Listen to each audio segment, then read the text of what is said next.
just like an ACL reconstruction, when someone tears their ACL, they're going to have swelling, they're going to have stiffness, they're going to have a lot of pain. And if you do an ACL reconstruction, not a bear, an ACL reconstruction, traditionally within that first few weeks, without them getting their range of motion, getting the swelling down, getting the inflammation down, they tend to struggle with getting range of motion back, especially extension. Well, we found kind of the same thing with the bear. I don't like to do any surgery within the first couple, 3 weeks. So I like that swelling to go down. I like them to get their range of motion back. But in general, the sooner the better because the biologic process is going to work better.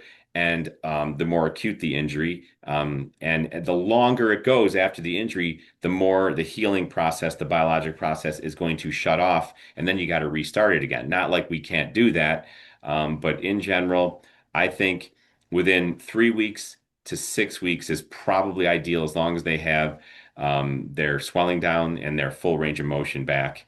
Can you do it earlier than that? Yes, as long as they've, criteria are met.